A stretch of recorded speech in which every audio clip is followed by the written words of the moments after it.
Hello, good afternoon. Umuulan na naman. Kahapon sobrang lakas ng ulan, tsaka medyo malakas ang hangin. Yan yung unang cage. Yan yung pinakamalaking cage.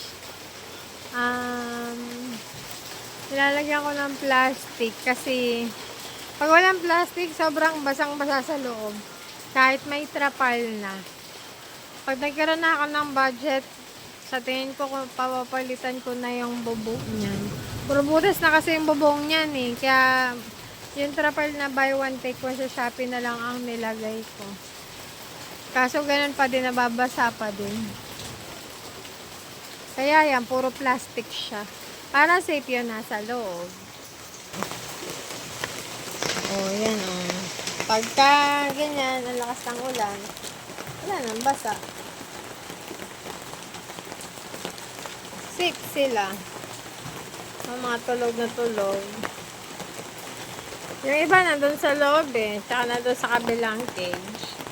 Yan yung itsura namin pagka maulan. Ayan, sarap ng higa nila.